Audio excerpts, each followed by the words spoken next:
Tout va peut-être bientôt changer pour le Pi Network. Bonjour à tous et bienvenue sur Dr Crypto. Je suis très heureux de vous retrouver aujourd'hui pour une chronique à nouveau sur Pi Network. Concernant le prix, ça se passe plutôt bien. On est assez proche des 2 $ de valeur, mais vous allez le voir dans cette vidéo, il y a beaucoup d'actualités autour de Pi Network et notamment autour de demain, le fameux Pi Day, le 14 mars qui représente du coup le nombre Pi 3,14 et on va faire le point dans cette vidéo. Juste avant de démarrer, j'ai trouvé une plateforme vraiment pas mal pour tous ceux qui ont des tokens Pi ou pour tous ceux qui veulent tout simplement en acheter. Alors c'est une plateforme qui s'appelle TheGate et en fait c'est ce qu'on appelle un exchange décentralisé, donc ça veut dire en fait que c'est très libre et que par exemple il n'y a pas besoin de donner votre carte d'identité ou de faire un KYC. Alors franchement cette plateforme elle est super simple à utiliser et elle est plutôt sécurisée, donc c'est pour ça que je me suis dit que ça serait une bonne chose de vous la montrer si jamais vous avez besoin. Et en plus, petite cerise sur le gâteau, en ce moment vous avez la possibilité d'obtenir des cryptos gratuitement en vous inscrivant sur la plateforme, donc voilà, c'est tout bénef. Et franchement encore une fois c'est super simple, vous avez juste à vous connecter directement ici via un wallet. Ça prend vraiment 2 secondes pour se connecter et ensuite vous pouvez soit acheter soit vendre les cryptos que vous voulez ici et notamment le Pi Network. Et si jamais ça vous intéresse mais que vous êtes un peu perdu avec tout ça, commentez aide dans les commentaires et j'enverrai une mini formation gratuite sur les exchanges décentralisés à tous ceux qui se seront inscrits sur la plateforme. Et ça c'est mon petit remerciement spécial pour votre fidélité. Vous trouverez le lien de cette plateforme dans la description. Mais revenons-en à notre actualité autour du Pi Network puisque ça y est, la période de grâce est terminée, ce qui signifie que tous ceux qui n'ont pas fait le KYC à partir de demain, donc à partir du 14 mars 2025, eh bien ces gens-là risquent de perdre leurs tokens et ce qui va se passer, c'est qu'on va avoir un burn des tokens. Donc ce fameux total de tokens de 100 milliards va être réduit parce qu'il y a des gens qui n'ont pas été au bout de leur KYC et tout simplement les tokens de récompense liés à cette action vont être brûlés. Effectivement, ça fait pas mal réagir les gens sur Twitter. Il y a aussi des gens qui n'ont pas réussi à migrer vers le mainnet malgré l'approbation de leur KYC. Ça, encore une fois, je ne sais pas si c'est votre cas de votre côté. N'hésitez pas à le dire d'ailleurs dans les commentaires si jamais vous n'avez pas pu récupérer tous vos Pi et que vous craignez de les voir être brûlés parce que c'est ce qui va arriver demain. Si les tokens Pi n'ont pas été réclamés et migrés vers le mainnet, eh bien, ils ont des chances d'être brûlés. Et donc, du coup, ça crée pas mal d'effervescence au niveau des actualités de Pi Network. On a des articles qui vont dans un sens comme dans l'autre. On a notamment un article qui reparle d'une potentielle cotation sur Binance, on y reviendra. Un article également qui parle d'un destin haussier pour Pi en mentionnant notamment ce burn. On a aussi un article qui parle de la libération de 200 milliards de dollars en jetons avec potentiellement un énorme crack à venir. On a aussi un article qui parle de la centralisation autour de Pi Network. Bref, on voit que le projet Pi Network est extrêmement clivant et que ça intéresse beaucoup les gens et pas forcément les gens qui ont investi ou qui ont miné du Pi. Intéressons-nous, tiens, l'article qui explique que 200 millions de dollars de jetons vont être libérés qui potentiellement parle d'un énorme crack à venir concernant le Pi parce que c'est sûr que si énormément de jetons arrivent sur le marché, eh bien on risque d'avoir une pression vendeuse et donc on risque d'avoir un cours qui diminue à cause de la dilution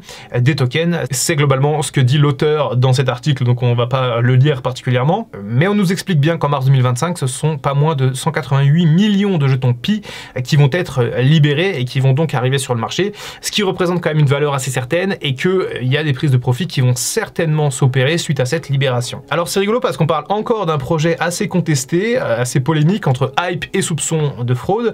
Il y a vraiment 2 écoles autour du Pi Network. Il y a ceux qui sont à fond dans le projet et qui pensent que c'est une révolution et ceux qui pensent que c'est toujours un scam, toujours une arnaque. Moi, vous le savez, aujourd'hui, je me place entre les deux. En tant qu'investisseur, je n'ai pas de parti pris autour de Pi Network. J'aime en parler parce que j'ai une communauté qui est très tournée aujourd'hui vers Pi Network et je faisais un peu partie des sceptiques il y a un an, mais je vois qu'aujourd'hui le projet a été listé et donc effectivement, je vois que les promesses ont été tenues. Un petit tour sur Binance Square, l'onglet communautaire un peu de Binance, avec justement un post de Whale Tracker qui est quelqu'un d'assez influent, on va dire, dans l'écosystème crypto et justement Whale Tracker qui fait aussi un petit peu son mea culpa, qui explique qu'au début il n'avait pas spécialement d'attente par rapport au Pi Network et aujourd'hui, eh bien, on le voit, hein, il y a eu plus de 100 millions de téléchargements de l'application Pi pour miner, il y a des millions d'engagements, notamment sur Twitter par rapport au compte de la team core du Pi Network et il y a vraiment une espèce de hype totalement virale dans les discussions qui tournent autour de la crypto en ce moment et aussi, faut pas se le cacher, là où l'écosystème crypto a vraiment craché ces dernières semaines, eh bien, le Pi Network s'est assez maintenu pour le moment,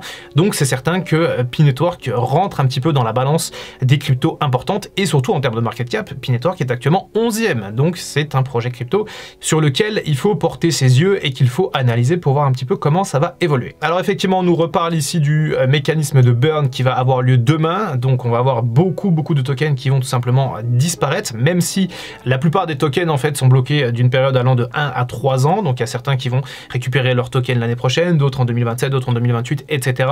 Ça effectivement, ça permet aussi aux tokens de bien survivre dans le temps, mais on va avoir à chaque fois des espèces de phases vendeuses, une pression vendeuse qui va augmenter à mesure que les gens vont aussi récupérer leurs tokens. Mais on peut avoir aussi une adoption de la part des gens qui ne connaissent pas ou qui ne connaissaient pas par exemple le Pi, qui se disent tiens, cette crypto-monnaie marche plutôt bien, elle est classée 11e sur CoinMarketCap, est-ce que ce serait pas le moment d'en avoir dans mon portefeuille? Ça peut aussi arriver et ça peut aussi compenser la pression vendeuse qu'il va y avoir durant les prochaines années autour de la libération des tokens de Pi. On finit cette chronique avec un petit article sur CoinTribune qui est reporté sur TradingView, un article qui globalement fait le résumé de tout ça en expliquant qu'on a eu une hausse fulgurante au début, ensuite on a eu un crack de 44% et aujourd'hui on semble se stationner entre les 1 et les 2 $ pour le Pi Network et ça c'est plutôt pas mal parce qu'encore une fois pour la plupart c'est de l'argent qui a été miné totalement gratuitement. En fait il s'est rien passé, il n'y a pas eu d'investissement, la plupart des gens ont gagné de l'argent totalement gratuitement et ça moi c'est ça qui bloquait il y a un an, c'est ça que je comprenais pas et que je ne voulais pas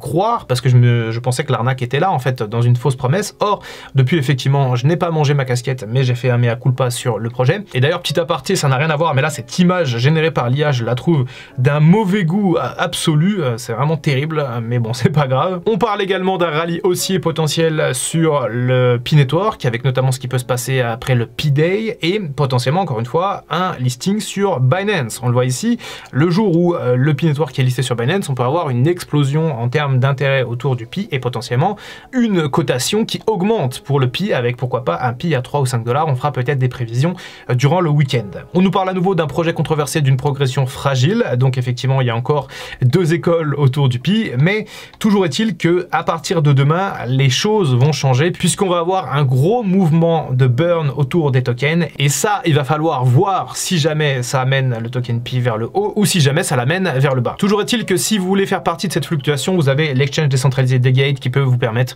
de swapper des tokens en un clin d'œil. Donc encore une fois, le lien dans la description, n'hésitez pas à aller voir. Et si jamais vous n'êtes pas très à l'aise avec les exchanges décentralisés, on parlera des exchanges centralisés qui listent le Pi dans la prochaine vidéo. Bref, c'est tout pour cette chronique autour du Pi. Encore une fois, merci pour votre fidélité. On fera un autre point ce week-end après, bien sûr, l'arrivée du Pi Day qui aura lieu demain. Joyeux Pi Day à tous les fans de Pi. C'était Dr Crypto. On se retrouve très bientôt pour une prochaine vidéo. En attendant, comme d'habitude, prenez soin de vous et prenez soin de votre portefeuille. I can feel the blood creeping up from the heathens. Got will, got fight, got pride, got reason. If they wanna go eat, then you know I'm gon' feed them. If you're coming for me, hope you're ready for a demon.